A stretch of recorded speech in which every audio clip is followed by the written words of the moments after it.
Fala pessoal, tudo bem? Estamos aqui em mais um podcast Vida de Empresário. E hoje nós temos o prazer de receber esse grande homem de Deus, Mestre Francisco Taekwondo. Ele está aqui com a gente, vai contar um pouco da sua história, da sua luta, da sua rotina e vai ser muito bom. Júnior, prazer em receber você aqui. Eu agradeço a oportunidade, de estar aqui. Para mim é um privilégio de poder falar um pouco da minha história, da minha trajetória e, sobretudo, eu você que é um grande amigo e que está sempre junto conosco, desde a infância, tanto comigo quanto com meu irmão. É muito importante a gente estar sempre aí junto. A gente se conheceu, eu tinha o quê? Era bem novinho, né? Era bem novinho, era adolescente na época, você ainda era um pouco mais novo que eu. Mais novo ainda. Conseguiu ver meus meninos que nasceram primeiro ali, sempre junto conosco, então a gente considera você como da família também. Mestre Francisco, conta como foi sua jornada no Taekwondo? Então, em 1988 eu tive a oportunidade de ver o Aurélio Miguel ser campeão olímpico de judô e sempre muito ligado em um espírito competitivo, de querer competir, de ser um faixa preta. Tinha uma academia de taekwondo perto da minha casa e isso me inspirou a começar o taekwondo. Eu era um menino imperativo, muito nervoso, mas também ali muito habilidoso, com muita habilidade atlética. E minha mãe, o médico receitou, E nós começamos ali a praticar o taekwondo. Em outra época, muito difícil, A situação financeira era muito complicada, mas graças a Deus aí tive um bom mestre e Deus iluminou meu caminho. Eu consegui aí desenvolver o taekwondo e chegar à faixa preta, ser campeão nacional. Para mim é muito importante. Taekwondo, tudo que eu conquistei na minha vida, o taekwondo faz parte disso. Bom, né? E qual uma lembrança que você tem que mais te marcou assim, na sua trajetória? Alguma conquista no Taekwondo assim, que mais te marcou? Bom, são várias conquistas, Porque a gente acaba que fez uma carreira muito grande no taekwondo, desde quando como atleta, depois como treinador, como mestre, como profissional da arte marcial, A gente conseguiu aí se tornar mesmo uma referência no taekwondo brasileiro, mas são várias as lembranças. A primeira é a conquista, da faixa preta. Acho que qualquer iniciante tem esse desejo de ser um faixa preta. Para mim foi uma conquista muito grande. Me tornar mestre, um dos mestres mais novos do Brasil, também foi muito importante. E recentemente, uma atleta minha foi campeã mundial de taekwondo. E acho que para um mestre conseguir fazer um atleta campeão do mundo, eu acho que não tem preço. É sinal que o estilo que você ensina, aquilo que você aprendeu, valeu a pena, fez totalmente diferença. E assim, tenho meus filhos que foram campeões nacionais, atletas de seleção brasileira, são vários atletas campeões nacionais, meus títulos de campeão nacional também.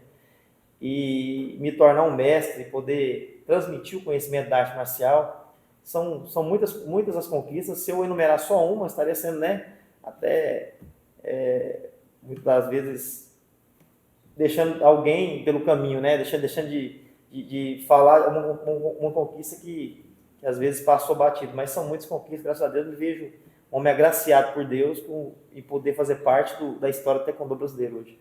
Bacana, é uma história de muito troféu, muita conquista, muita luta. Eu lembro uma vez você foi pro Egito, né? Sim, fomos pro Egito. E não foi fácil levar a galera para lá, Foi muita luta, mas com certeza, graças a Deus você conseguiu. E lá no Egito ganhou ouro, não foi? Então, no Campeonato Mundial do Egito, nós fizemos história. Eu fui como técnico da delegação da Seleção Nacional e conseguimos a primeira medalha de bronze de taekwondo cadete, que era a primeira seleção nacional que foi disputar um campeonato mundial na categoria cadete. E uma menina, a Clara, ela foi medalha de bronze na categoria cadete e hoje ela é atleta da seleção brasileira, vai disputar a Olimpíada até. Então a gente fez parte dessa história. Também meu filho disputou o campeonato mundial, na época não medalhou, mas foi muito bem, fez parte da seleção brasileira. E sair daqui para ir para o continente africano, representando o Brasil como técnico da seleção brasileira, para mim foi um privilégio e uma das maiores conquistas da minha vida também. Hoje você atua também no Taekwondo com um projeto social, O Pequeno Samurai, Como você vê a importância do Taekwondo na formação da criança, na formação como pessoa? O Taekwondo é muito rico na sua filosofia. Os princípios são cortesia, integridade, autocontrole, né? Um espírito indomável. Então, a filosofia é muito rica na formação moral e social da criança e do adolescente em geral. Quando a criança começa a treinar taekwondo, o objetivo é adestrá-lo, né? É treiná-lo para ser um atleta, um cidadão, e um atleta que respeita regras, que respeita normas, né? E, sobretudo, colocar nele objetivo de conquista, de vitória, não só dentro do tatame, mas também na vida. Eu tenho casos de vários atletas meus hoje que são policiais militares, passaram em concurso público, foram campeões nacionais, então eles não venceram só dentro do tatame, mas também conseguiram entender que se eles se esforçarem ao máximo, né, tiver aquela disciplina que a arte marcial ensina desde o princípio, se eles forem respeitosos, se eles se dedicarem ao máximo naquilo que eles têm desejo, se esforçar, com certeza eles conseguem lograr isso em qualquer coisa que eles quiserem. Isso é muito importante, porque muitas das crianças que ele treinam comigo desde o princípio do Projeto Pequeno Samurai, mais de 20 anos atrás, são crianças que são atendidas pelo Conselho Tutelar, né? São crianças que vieram em situações de vulnerabilidade social, né, de violações de direito, crianças ali que saíram, às vezes, da dificuldade, né, da uma classe social muito baixa, e acharam no taekwondo aquele mecanismo necessário, né, para ter uma vida melhor. E é muito importante o taekwondo na vida, na formação de uma criança. Então, assim, eu aconselho todo pai, toda mãe, né, como mestre, como profissional da arte marcial, como professor de educação física que eu sou, como conselheiro tutelar, né, que coloque o filho para praticar uma arte marcial, porque ele vai aprender valores que vão agregar por toda a sua vida. Bacana demais. Eu sempre falo para o pessoal que quando eu tiver filho dois esportes fundamental, é natação e taekwondo. Natação porque eu acho muito perigoso uma criança que não saiba nadar. Exatamente. E taekwondo justamente pela disciplina, a formação que a pessoa tem. Né? E pegando esse gancho aí que a gente citou, conta um pouco da história do Pequeno Samurai. Então, eu montei uma academia, né, pequena, ainda era numa área de casa, há mais de 20 anos atrás, para treinar meus filhos e as crianças da comunidade. Como mestre, né, e profissional da arte marcial, eu vi que eu poderia fazer algo melhor, porque um dia também alguém fez por mim. Eu me lembro que ainda era criança, né, eu entregava frete na feira com a carrocinha para pagar minha mensalidade de taekwondo. E um dia essa carrocinha quebrou e eu não consegui mais pagar aquela mensalidade. Eu cheguei em frente à minha academia, né? Meu mestre também, na época, vivia do taekwondo, ele precisava da mensalidade para poder, né, viver e pagar suas contas. E eu fiquei na porta, muito talentoso, né, muito esforçado, mas fiquei na porta da academia e com vergonha de entrar, porque eu não tinha um dinheiro para pagar a mensalidade. E eu me lembro até hoje que eu olhei para o céu, né, no desespero, eu falei para Deus, Deus, isso existe, manda alguém aqui para me ajudar, que eu não quero parar de lutar, não quero parar de treinar, eu quero ser um campeão, isso aqui é minha vida. E eu vi muitos meus colegas, né, de infância sendo presos, às vezes se envolvendo com droga. Na época a merla, que era uma droga que estava contaminando tudo, né, os adolescentes usavam. E eu vendo aquilo tudo, eu pedi para Deus, né, eu já era um menino que na escola todo mundo me conhecia como atleta, eu já era visto como uma promessa de taekwondo nacional e goiano. E eu com vergonha de entrar, de repente encostou uma moto, era um CBX 1990, na época do ano, a moto do ano, né? Todo mundo tinha vontade de ter aquela moto. Aí desceu ali um homem, né, que eu devo muito para ele, que ele fez por mim muita coisa também. A dificuldade era grande em casa, né? A gente não tinha condição financeira para quase nada, mais para manter um atleta naquela época. E ele desceu e perguntou por que eu estava chorando, né? E eu falei para ele que estava passando dificuldade, mas que não quis contar o que era. Aí ele falou, sempre te vejo lutando, muito determinado, se você está chorando hoje é porque realmente alguma coisa de muito sério aconteceu. E nisso nós fomos entrando na academia, deram uma máquinazinha de datilografia, né? E meu mestre estava datilografando, e a gente chegou e ele questionou. Ele falou assim, o que aconteceu que esse menino está chorando? E ele era um conselheiro tutelar na época, né? Ele ia lá assistir os treinos, me via treinando. Ele olhou e falou assim, olha, porque ele deve estar devendo as mensalidades, ele é muito sistemático, muito nervoso, mas ele pode treinar. Aí ele falou, não, espera um pouquinho. Eu lembro que ele arrancou um talão de cheque, né? E o cheque era famoso naquela época, e começou a perguntar quanto eu estava devendo. E aí Daí meu mestre falou, ele falou, então vamos fazer o seguinte, eu vou pagar os 3 meses que ele deve, vou pagar mais um ano adiantado. E tem mais um negócio, vou comprar um uniforme novo, foi o primeiro uniforme novo que eu ganhei na minha vida de taekwondo. E quando ele terminou de fazer aquele cheque, ele entregou, eu lembro que ele tirou um cartãozinho, e ele arrancou uma carteira, né? Depois essa carteira que eu tenho aqui de conselheiro tutelar, ele abriu e tinha um distintivo. E eu vi que tinha um distintivo, né? Eu pensei, esse homem é uma autoridade, ele é uma autoridade, ele tá me ajudando aqui, porque, né? Uma coisa muito importante. Aí ele falou assim, me deu um cartão para o meu professor na época, falou assim, olha, esse menino não pode parar de treinar. O que precisar para ele, você liga para ele, mas não deixa ele parar de treinar, porque ele é talentoso e o futuro dele está aqui. E aquilo foi como se fosse Elias naquela época, né? Deus falou assim, come e bebe que longa será a tua jornada. Aí quando saiu, ele falou para mim assim, olha, deixa eu te falar, não é para você parar de treinar nunca, você vai ser um dos melhores do Brasil. Você vai ser um dos melhores atletas, você vai ser um dos melhores mestres, um melhor treinador, seus filhos serão os melhores do Brasil e serão até melhores do mundo. Porque o que Deus colocou e te deu é um talento muito precioso. Eu te observo faz tempo, fica tranquilo. Eu estou contando essa história para a gente explicar como é que nasceu o Projeto Pequeno Samurai. Então, eu continuei treinando, né? Fui campeão, fui da seleção brasileira, capitão da seleção goiana durante muito tempo. E me formei, né? Um mestre taekwondo, meus filhos começaram a competir. E aí, quando eu estava em Goianira, eu vendo a dificuldade da comunidade, das crianças ali, e meus filhos também, né, treinando, eu vi que eu tinha que fazer algo grande, né? E eu até pensei, se eu tenho que fazer algo grande, eu tenho que ter um nome grande também, né? Para ajudar alguém tem que ser um nome impactante. Eu estava assistindo um filme, O Último Samurai, né, com Tom Cruise, um filme muito bom, muito bom. E eu vi aquele filme e pensei, vou fazer um projeto e vou colocar. Aí veio na minha mente, Pequeno Samurai. E nós começamos o projeto Pequeno Samurai, treinando meus filhos, depois vendo atletas. Eu tinha uma sala de 40 metros quadrados, na verdade era 20 e pouco, depois eu aumentei, quando chovia a gente entrava para dentro, porque a água caía lá dentro, treinava, os meninos, era com chuva, era com sol, e começamos a competir. E logo foram muitos talentos, fomos dominando o taekwondo goiano, né? Durante esses últimos 20 anos, praticamente a gente dominou em todas as categorias, desde o infantil até o adulto, as crianças, os adolescentes entravam criança, ia crescendo, e ascendiam as seleções, e quando a gente chegava nos campeonatos, o nome, né? Às vezes o pessoal falava, vai lutar com os atletas do Projeto Pequeno Samurai, são meninos guerreiros, e se tornou uma referência no Brasil. Logo consegui ali uma parceria com a Prefeitura de Goianira, graças a Deus. O prefeito, né, Carlos abraçou o projeto, hoje é um projeto Pequeno Samurai conhecido no Brasil e no mundo.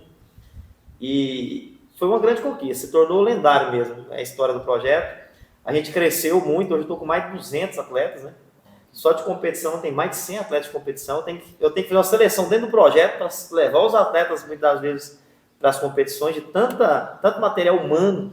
É um dos maiores celeiros do taekwondo brasileiro. Hoje, de formação de talentos, formação de atletas, né?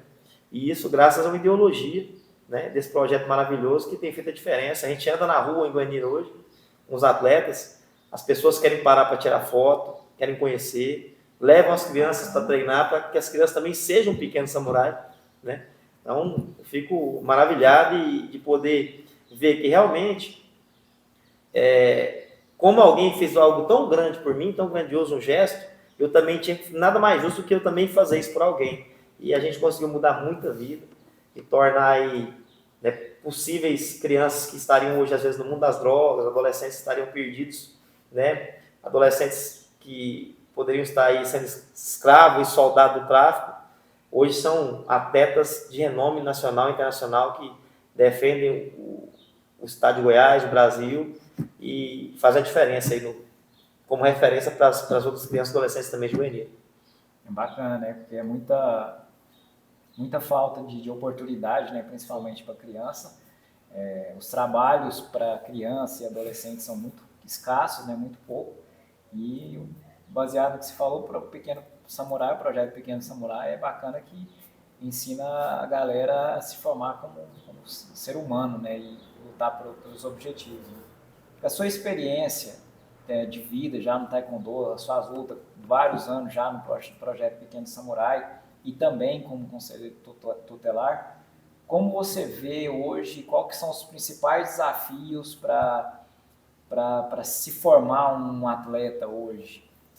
Então, hoje é a falta de investimento mesmo do poder público no geral. Quando você cria uma estrutura, igual o Projeto Pequeno Samurai, você cria uma cultura naquele lugar. Então, muitas das crianças querem ser atletas, né?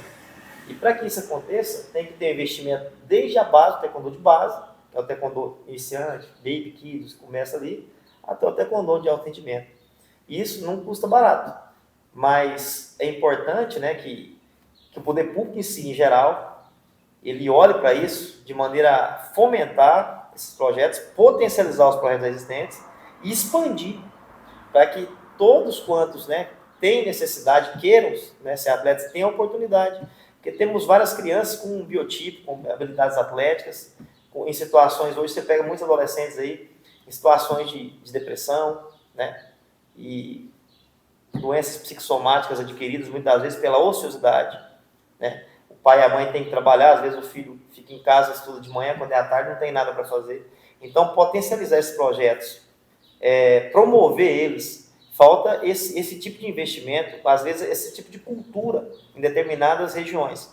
Isso, muitas vezes, a cultura é implantada pela ideologia, né? Se tem um bom professor de taekwondo, o taekwondo vai crescer. Se tem um professor de futebol ideológico e ele luta por aquela causa, vai crescer assim. Então, enquanto conselheiro tutelar, eu vi muito dessa dificuldade, mas a gente também já tem, hoje, sabe, os mecanismos, né? De onde ir atrás e de quem cobrar.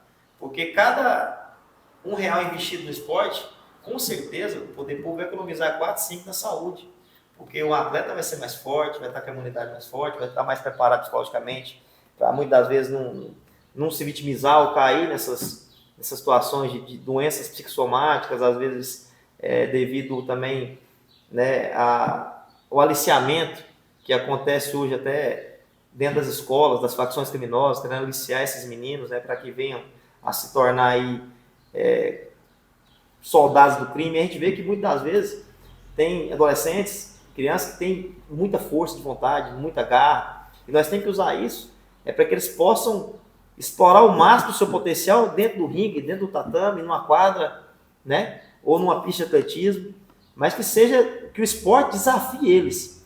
E o poder público, né, o governante, ele tem que fazer com que eles sejam desafiados, porque qualquer tipo de política pública tem que ser investido primeiro, a primazia tem que ser na criança e no adolescente. Como conselheiro tutelar, a gente vê que o conselheiro tutelar tem que participar, né, ali dos projetos que a cidade quer fazer para criança e adolescente. Tem que participar, orientar o poder público até nessa... A gente não executa nada, o conselheiro não executa nada, porque ele defende e garante direito, mas o direito ao esporte, o direito à vida, no artigo 4º do Estatuto, esse é o principal, porque esporte é vida, esporte é saúde.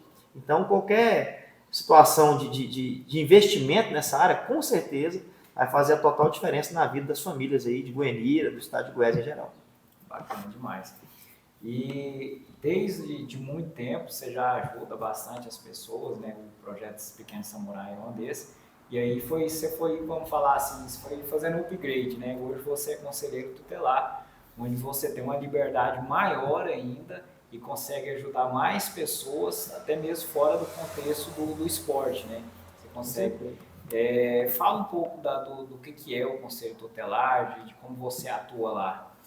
Então, quando eu tive a oportunidade de contar a história aqui, né, do irmão Natanael, que me ajudou, eu vi que ele era uma autoridade. Eu pensei, ele é uma pessoa importante, né? Então, eu também um dia, acho que eu não ia passar pela vida, Cleiton, sem ser conselheiro tutelar, porque eu sempre fui conselheiro tutelar, né? Tive a oportunidade de ter 3 filhos, e os meus atletas, muitos deles, a maioria deles, são filhos de mãe solteira. E eu acabo fazendo um papel de pai para eles, né? Eles têm não é só o mestre, é o pai, é o conselheiro, é o amigo, às vezes é o médico que ajuda em alguma coisa, é o cara que é psicólogo que se torna.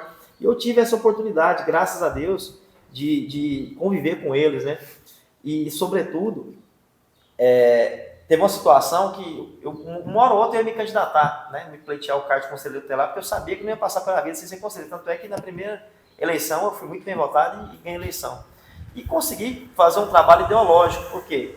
Porque teve uma situação até que eu estava numa competição, acho que até te contei isso, e a gente foi para uma competição em Cuiabá e chegou lá, a confederação colocou uma regra que teria que ter uniformes homologados para as crianças e os adolescentes poderem competir. E os meus adolescentes, as crianças do projeto, não tinham uniformes novos, homologados, era o uniforme que a gente mandava fazer, comprava o pano, corria atrás da costureira, falava com o prefeito.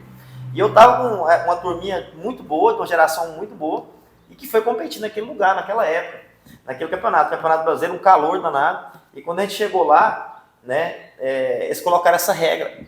E eu achei essa regra uma violência ao direito da criança e adolescente. Deixei claro isso para todos depois.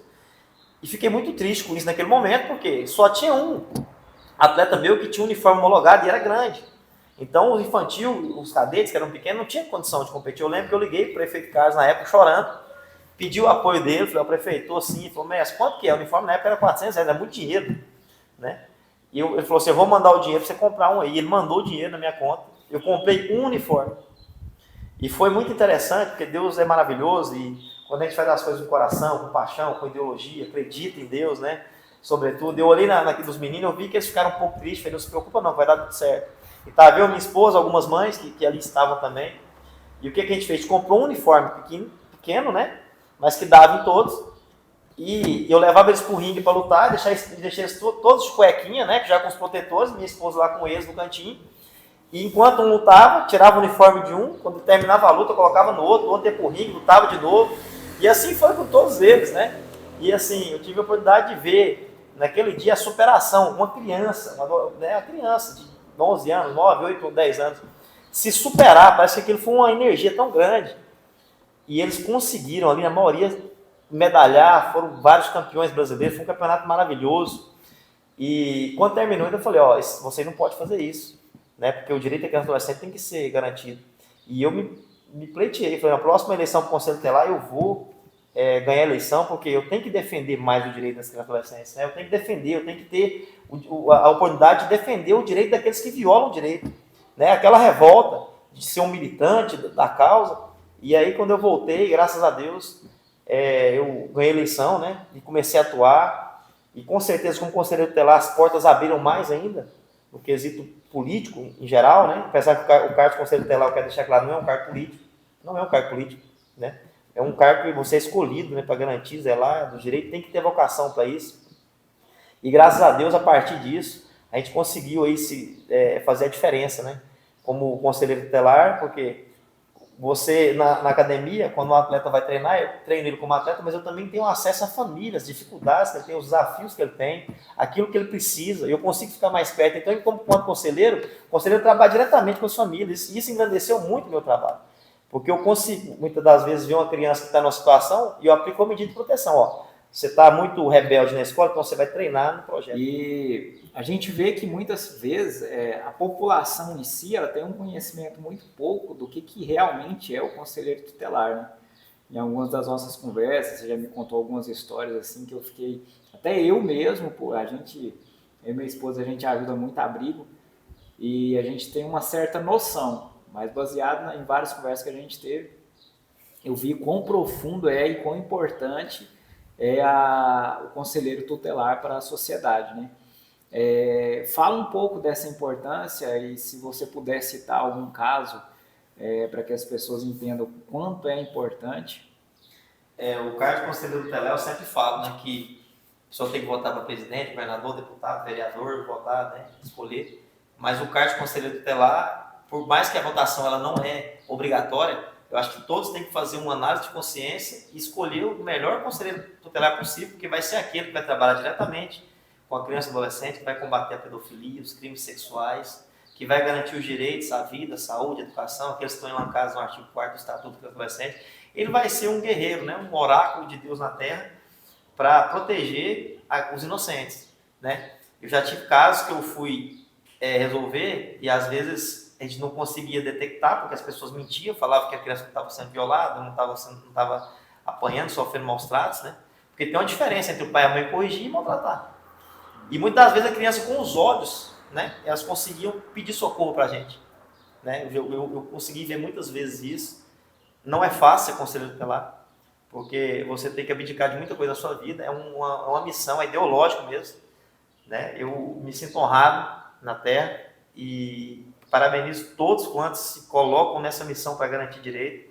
Recebo ameaças de morte, recebi várias. Quando você enfrenta um pedófilo, quando você enfrenta um bandido que espanca a criança, quando você, né, muitas das vezes a pessoa se revolta contra você, mas o importante é que o inocente, né, ele fica a salvo, porque aí todas as autoridades, sem prejuízo de outras providências, qualquer pessoa, todos nós temos que defender o direito da criança.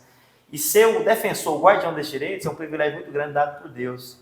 Né? Eu, graças a Deus, participei de muitas situações que a gente conseguiu realmente salvar vidas. Né? E teve um caso mesmo que tinha uma criança que ele estava sendo vítima, né, de maus tratos por parte de um padrasto, e o padrasto tirou ele da escola. Chegou a informação até um pastor, né, um pastor muito amigo meu. Ele foi num almoço e viu que essa criança estava sendo maltratada por esse padrasto, tratada em condições subhumanas, como se fosse um cachorro. E ele me denunciou. E a gente não sabia aonde estava essa criança, só sabia o primeiro nome. Depois chegou uma outra informação que ele foi trancado dentro de um carro e no sol quente, ele pedindo socorro. Então, a criança que estava sofrendo muito. E a partir do momento, quando o conselheiro detecta isso, ele não consegue chegar até essa criança, é muito doloroso para ele. Ele para de comer, ele para de dormir, sem exagero. Mas ele quer resolver aquele problema. Sente a dor da pessoa. Isso. Eu dou graças a Deus porque eu fiquei sabendo o primeiro nome e eu até tive um sonho, né, uns dias antes, que uma criança me pedia socorro e aquilo ficou muito doído em mim e eu comecei a pesquisar, fui nas escolas com o primeiro nome, né, às vezes a gente fala o trabalho até do investigador, tinha o primeiro nome e eu fui eliminando, né, tinha, por exemplo, se o nome fosse Marcelo, tinha 20 Marcelo naquela escola e eu fui, né, eliminando aquele nome, até que eu consegui chegar no denominador comum, onde estaria mais perto, pelo perfil da idade, o tamanho daquela criança, e é coisa que às vezes a população não sabe, mas que a gente faz. Porque muitos pensam que a função do conselho tutelar é só ir lá e tomar um filho de uma mãe. Não é isso, quem faz isso é o juiz. Né? O conselho afasta do convívio familiar se tiver realmente uma violação de direito, um risco iminente para a criança. Aí nós temos que afastar e comunicar o Poder Judiciário, o Ministério Público. Mas naquela situação, eu comecei a andar em Goiânia, fiquei umas 2 semanas assim, muito preocupado, comuniquei com os outros conselheiros, a gente ficou ali sempre incumbido em achar aquela criança. Certo é que um dia eu comecei a entrar em algumas casas, nas regiões, porque eu fiquei sabendo que ele estudava numa escola e ele foi tirado daquela escola. E eu dou graças a Deus porque um dia eu estava andando na rua e consegui uma foto daquela criança, estava até no meu celular, para mim saber quem que era ele, né, e tentar encontrá-lo. E aí passou uma mãe que eu tinha atendido no conselho com uma outra criancinha que também tinha atendido lá no conselho. Ela me viu, né, as crianças muito carinhosas com a gente, me abraçou, e ela viu ali a foto. Eu conheço esse menino, onde ele mora ali, e me indicou a casa.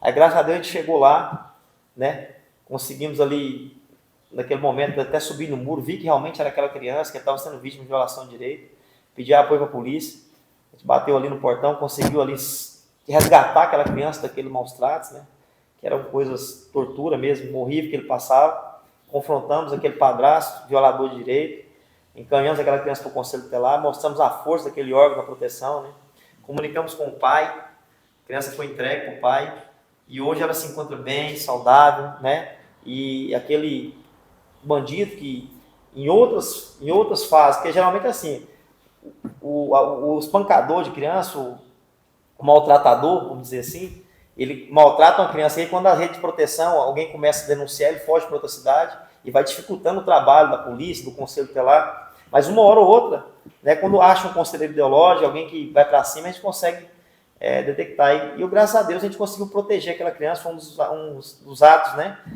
no conselho tutelar que ficou marcado para mim, né, que a gente conseguiu proteger. E hoje ele está bem, sem salvo, né, e todo mundo compreendeu realmente o quanto o conselho tutelar é importante. Então hoje, com essas atuações, muitas delas colocando até a vida em risco, hoje a gente consegue em Goiânia ser uma referência mesmo, de quando a pessoa olha para a gente, sabe que a gente vai resolver o problema em várias situações.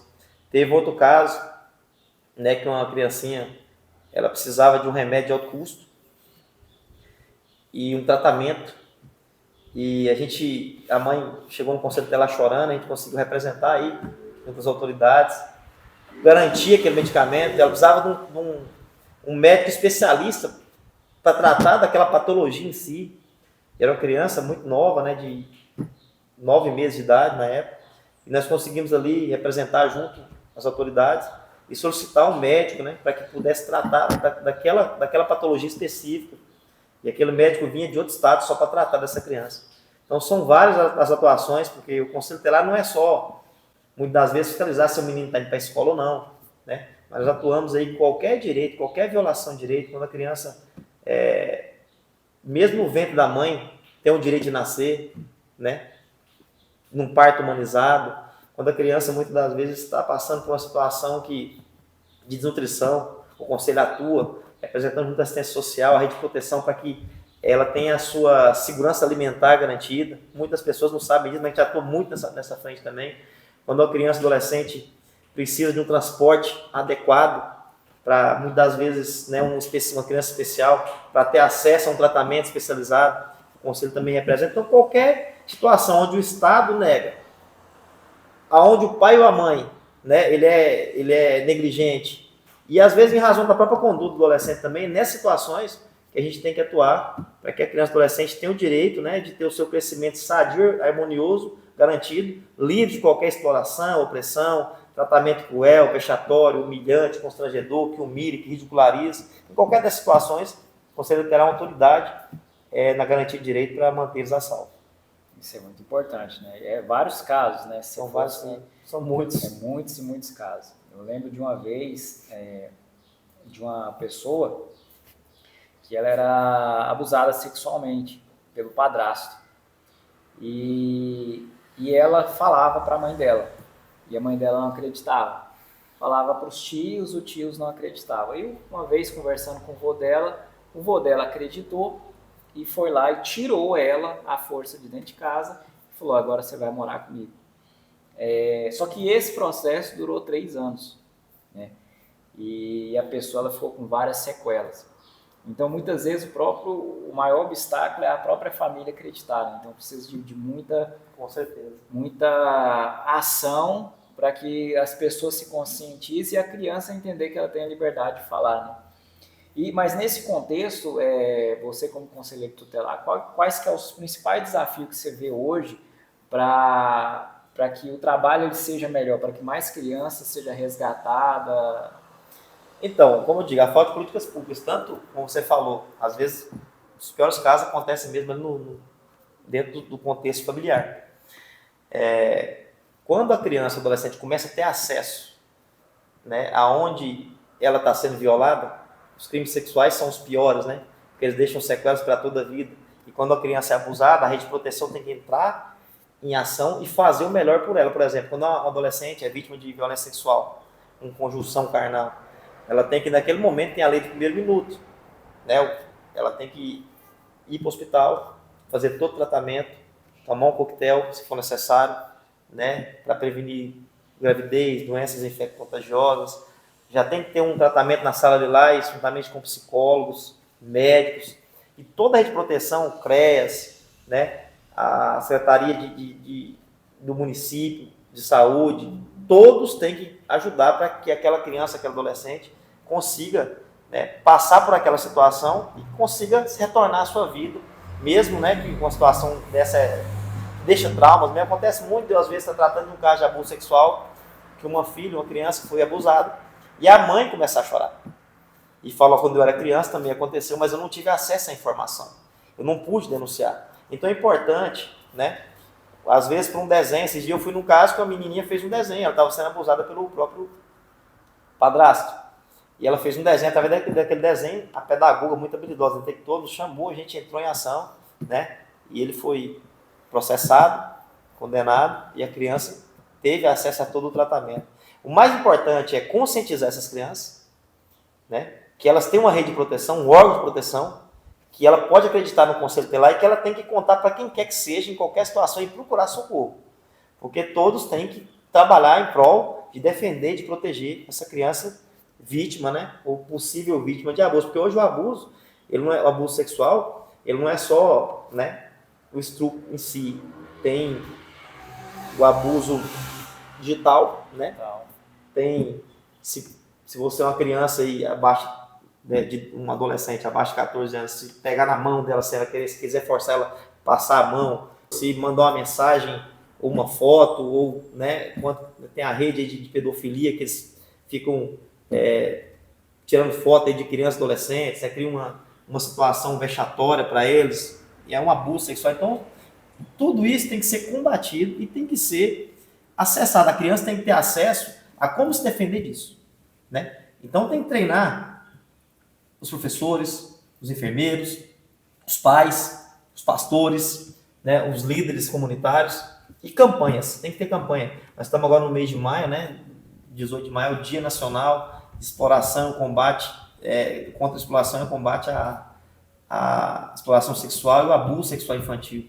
Então isso tem que ser propagado de uma maneira que desde muito pequeno, né, a criança, o pai, a mãe, tem que ser protetor mesmo, tem que proteger. E se tiver alguma coisa, tem que denunciar, diz que sempre, procura o conselho tutelar, procura as autoridades, né, a polícia civil, a polícia militar, para que todo e qualquer pedófilo, todo aquele que tiver essa atitude, eu sempre falo, em Goiânia, os pedófilos podem nós lá, porque nós joga duro, né? Bom. Foram várias prisões, em 5 anos praticamente como conselheiro tutelar, comuniquei mais de 300 crimes, é um recorde, né? Crimes contra criança e adolescente, fui comunicante, né? Graças a Deus, e a maioria deles, e tem primazia, os crimes contra criança e adolescente, o Ministério Público, ele fica em cima para quê? Porque sejam tratados primeiro, para que aqueles que violam os direitos, que cometem esses crimes, que sejam punidos sob o maior rigor da lei, entendeu? Para que isso não venha acontecer, para que não seja reincidente, para que as crianças estejam protegidas. Então, quanto mais câmeras, quanto mais políticas públicas nesse sentido, né? É por isso que eu sempre vejo aí vários políticos aí defendendo várias bancadas, né, Cleiton? É a bancada rural, é a bancada da bala, é a bancada evangélica. Mas você já viu uma bancada da criança e adolescente? Falta, né? Tá faltando, tá? Então acho que alguém tem que tomar essa iniciativa, porque é o bem mais precioso que nós temos na sociedade, são os filhos, nossos filhos, as nossas crianças, aqueles que são inocentes. E quando essa criança grita socorro, quem pode chegar mais perto para socorrer, para estender a mão para ela, cara, é o conselheiro tutelar. Então por isso que eu te falo que eu me sinto privilegiado. Não é pelo salário, que a gente não ganha bem, mas você resgatar uma criança, e às vezes você pega uma criança que foi vítima da maior violação de direito possível, quando você tira ela daquele lar tribuloso, quando você tira ela daquele maus tratos, daquele abuso sexual, ela não consegue te falar obrigado às vezes, né? Muito novinha, mas com os olhos ela te agradece, ela sabe que os anjos estão perto dela ali para defender. Então, ser conselheiro tutelar é um privilégio muito grande. Para quem passou e foi, é um ser humano diferente. Nós vivemos em outro mundo. São tantos casos que se eu expor aqui, você vai falar, não, isso não acontece, mas infelizmente acontece. E é muito bom, né? É muita luta, muito desafio. Sentir a dor do próximo, ver, né, principalmente assim, eu também me comovo muito com a dor da criança, então é muita dor, mas cada caso resolvido é muito gratificante, né? Fazer justiça, né? Fazer justiça. E aí a gente vê sua trajetória, você começou sendo ajudado, você começou a ajudar pelo projeto Pequeno Samurai, depois que você passou a ser conselheiro tutelar, né, foi está no segundo mandato. Sim. E o mais bem votado, né, numa eleição que não é obrigatória, né? Então isso é consequência do trabalho bem feito que você está fazendo, né? E agora você quer dar mais um upgrade ainda, onde você vai poder ajudar mais pessoas de forma mais completa, né? Estamos aí em 2024, ano de eleição. Sabemos que as eleições em Goianira são bem concorridas, você está saindo como pré-candidato a vereador. Conta um pouco da sua expectativa, do que você das políticas públicas que você vai implementar. Então, toda eleição interior ela é bem disputada, né?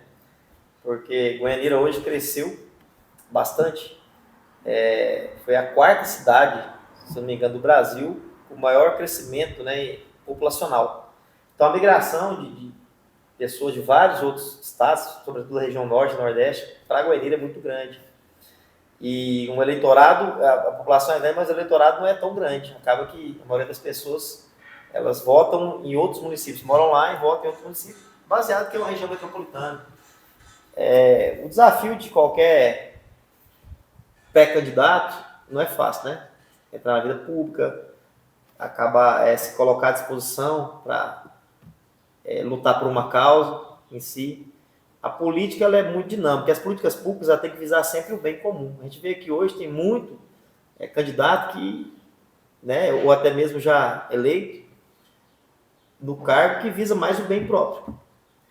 E para fazer as políticas públicas acontecerem, tem que ter bons candidatos, tem que ter pessoas comprometidas com as causas, né, sociais, e sobretudo pessoas ideológicas, né, que tenham ideologia, que tenham conhecimento de causa, que tenham formação, que saibam onde está e o porquê que está naquele lugar e por que está pleiteando estar naquele cargo público, né, naquele cargo político. A vida boa é a vida dedicada ao próximo. E a gente vê que hoje a maioria dos problemas sociais que ocorrem na cidade, sobretudo em Goianira, ocorre pela falta de às vezes trazer a comunidade, a população para o debate. E as pessoas, quem conhece a causa, quem já está na vida pública, ele sabe de algumas coisas, e outros que estão pleiteando, ele tem que entender como é que funciona a estrutura organizacional da cidade, como funciona a periferia, como funciona o comércio, né, a agricultura. E graças a Deus, a gente vê que pelo tempo, né, que a gente já está em Goianira, em mais de 20 anos, a gente tem conhecimento em várias situações. Por quê? Para a política funcionar, você tem que saber e detectar o problema. E esse problema só vai saber quem conhece a cidade, quem conhece a população. Um exemplo, uma região que é da periferia, onde tem um maior índice de criminalidade, onde tem um maior índice de atos infracionais cometidos por adolescentes e infratores. Há que se ter uma estratégia e uma política pública que visa o bem comum. Porque o menor infrator, né, está sendo, muitas das vezes, aliciado, selecionado pelas facções criminosas. E o combate à criminalidade? E a rede de proteção está funcionando? E cadê a política pública para ter um projeto social, né? Para que aquele adolescente esteja blindado, para que o pastor da igreja que conhece venha até o vereador, o líder de bairro venha até o vereador, a população venha até o vereador, né? E essa pessoa, esse vereador, ele possa realmente criar uma estratégia, requerer um serviço e provocar o poder público a ter essa política pública que vai sanar aquela violação de direito, vai resolver aquela situação e também vai prevenir.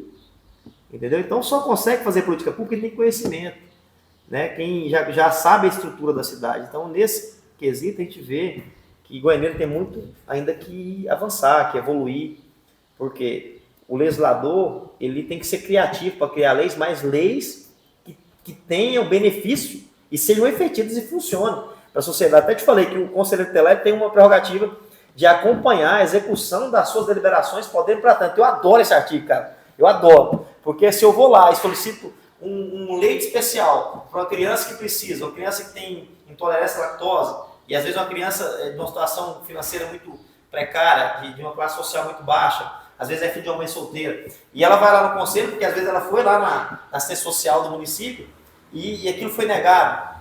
Mas ela tem todos os laudos, e aí o conselheiro vai lá e representa na assistência social do município, né, da saúde, fala, eu preciso desse leite, porque para garantir a segurança alimentar dessa criança e, consequentemente, garantir o direito à vida e à saúde. Então, eu tenho que garantir aquele direito. A partir do momento que ele é representado, eu, como conselheiro, o conselheiro, ele tem essa prerrogativa de ir lá, e aí? Que dia que sai? Sai amanhã. Por que não sai amanhã? Ah, tá lá com a secretária. Então, eu vou falar com ela. Eu estou acompanhando a execução, deliberei, que aquele leite tem que chegar naquela criança para se alimentar, né? Ele não vai comer arroz, feijão, ele vai tomar o leite. É um suplemento nutricional, se ele não tomar o leite, ele morre. Não é isso? Porque a mãe dele precisa, ele precisa. Cheguei lá, vai demorar, então vamos mandar mais rápido, porque a criança não pode ficar sem comer, né? Chega o ponto que você acompanha a execução da sua deliberação, passa por todos os órgãos burocráticos, você vai acompanhando, até que aquele leite chega no objetivo, que é para a mãe, para a criança, para ele se alimentar. Imagina um vereador, né? E ele sim é um fiscal, que vai fiscalizar realmente. E aí ele vai trabalhar em outro âmbito. Vai conseguir detectar quantas crianças tem naquela cidade com essa necessidade de ter aquele leite. Quantas crianças tem que precisam de um medicamento de alto custo. E aí sim requerer um serviço público, que é uma política pública de qualidade, para sanar aquela violação de direito em conjunto com o Conselho Tutelar. Então é isso que a população tem que saber. A real função de um vereador. E se os vereadores estão realmente fazendo essa função. E se não tiver, tem que cobrar. E quem tiver lá, quem, né, foi escolhido, quem a população acreditar nele, ele tem que fazer essa diferença. Então eu acho que conhecendo a cidade, sabendo as dificuldades da cidade, fica mais fácil trazer a população para o debate. A população tem que fazer parte do mandato de qualquer legislador, de qualquer executor, de qualquer político. Porque o mandato não é de quem ganhou, é de quem elegeu, de quem votou. E quem vota é o povo, quem elege é o povo, o benefício do povo. Então, eu acho que é por aí. Muitas vezes, você falou da real função do vereador. Muitas vezes a gente vê que a população muitas vezes não faz ideia do que realmente faz um vereador. E qual que é a função do vereador, além de implementar leis, essas coisas? Então, o vereador, ele é um fiscal. Ele fiscaliza o poder público, né? Ele cria, ele requer, né, serviços públicos, ele fiscaliza se a cidade, se todos os órgãos gestores da cidade estão funcionando de maneira que a população esteja bem atendida, mas, sobretudo, ele fiscaliza o erário público, o dinheiro público de verdade. Se realmente o funcionário público está trabalhando, né? Se aquele órgão está funcionando, está servindo a sociedade, né? Porque ali tem o CRAS, o CREAS, a assistência social, a Secretaria de Infraestrutura, a Secretaria de Esporte, a Secretaria de Educação. Ele tem condição de fiscalizar se realmente todos os mecanismos, todas as engrenagens estão funcionando e se a população está sendo bem atendida. Então, a principal função do vereador é fiscalizar. Ele tem que fazer funcionar e tem que cobrar para que funcione, né? E ele também tem que debater políticas públicas, ele tem que fazer requerimentos para que as situações de onde a população esteja em risco, passando por alguma dificuldade eminente, ele tem que requerer e pressionar ali, né, o poder público, o chefe executivo, para que aquilo seja feito, para que a população tenha um benefício. Né? Então, mas a principal função de um vereador é isso, é fiscalizar. O vereador em si ele não faz projeto, ele requer do executivo e mostra para o executivo qual é a necessidade de ter aquele projeto. Tem que partir do executivo e ele vai ali, juntamente com o colegiado de outros vereadores, né, votar aquelas leis e saber se for aprovado na Comissão de Constituição e Justiça, se for aprovado na Comissão de Finanças, se estiver dentro do orçamento, as leis e o dinheiro público tem que ser usado para benefício do povo. Bacana demais. Você já falou aqui durante o podcast e já tem muitos anos que você atua nessa área.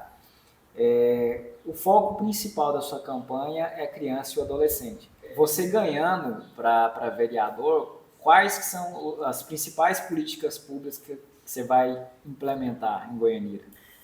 Então, a minha bandeira, né, enquanto pré-candidato a vereador, é a criança e adolescente. Porque isso engloba a família, engloba a cidade, engloba o principal objetivo de um pai, de uma mãe, de um casal. Ele se une, né, para ter um filho, e ele quer que esse filho cresça, que ele seja um cidadão de bem, que ele tenha acesso às políticas públicas do pai. Ele quer ir trabalhar, o cidadão de Goianira, ele quer ir trabalhar, e ele quer que o filho dele tenha uma saúde de qualidade, que ele tenha uma escola de qualidade, que ele tenha acesso, né, a todos os benefícios sociais a qual, como cidadão, ele tem direito. Então, se não tiver política pública para criança e adolescente, nós estamos regredindo, retrocedendo na nossa cidade. E eu vejo que chegou a hora de pessoas assim, né, que têm essa ideologia, se levantar mesmo, se colocar à disposição. Se os bons vão começar a se movimentar agora, né, os maus vão reinar na política a vida inteira. Porque o que é o pensamento? A criança e adolescente não dá voto. Não estamos preocupados com o voto, nós estamos preocupados com o benefício da nossa cidade social, com a população, com o povo. Então, a principal bandeira vai ser a família, a criança, o adolescente. Porque investindo nisso, a nossa cidade só tem a crescer no presente e possivelmente com um futuro muito melhor. Porque vai ter menos cidadãos, crianças, adolescentes que vão se tornar adultos e vão ter uma base muito boa. Levantar a bandeira de proteger o idoso. A gente tem muita situação, né? Tem que ser criado políticas públicas também dentro desse contexto. De trabalhar na infraestrutura da nossa cidade, conhecendo qual é a limitação que ela tem, trabalhar em conjunto, né, com o poder público do executivo, o prefeito, para que a cidade possa crescer e realmente chegar ao patamar que ela merece como uma região metropolitana. Nós temos vários acessos, né, de industrialização, o emprego que é fundamental para que o pai e a mãe possam trabalhar mais próximo de casa, para estar mais perto da família. Então, tudo isso é o desafio de qualquer pré-candidato, né, para que possa fazer o melhor para o Goianira. Bacana demais. É um prazer imenso estar com você. Goianira está em boas mãos, né? E que você venha continuar fazendo esse trabalho maravilhoso que você tem feito, que Deus venha continuar te usando aí para ajudar várias pessoas. Sabemos que não é por causa de um cargo, não é por causa de dinheiro, você faz porque realmente você ama ajudar as pessoas. E é um prazer muito grande que você venha outras vezes aí, a gente vai caminhar junto. Eu agradeço de coração, Cleiton. Fico honrado, né, de poder participar desse momento, falar de política, falar um pouquinho do que a gente viveu, venceu. Quero te agradecer, né? Você tem me ajudado aqui, sempre me acolhido em várias situações em que a gente coloca aí para você de um apoio a uma criança, um adolescente, você tem sempre me ajudado e eu tenho certeza que Deus vai retribuir para você com os dons do céu, né? Com abençoando sua família. Eu considero você um irmão, né? Meu irmão, o Juan, também tem você como irmão, inclusive deve estar nos assistindo lá agora. Eu quero agradecer e dizer que a gente está à disposição e que o que for melhor para a criança, para o adolescente, né, para o povo goianirense, a gente está disposto a sempre lutar e fazer o melhor por eles. E o que você precisar de nós estamos sempre por aqui. Se precisar, nós estamos aí. Então é isso aí, pessoal. Valeu, gente. Deus, até a próxima. Prazer.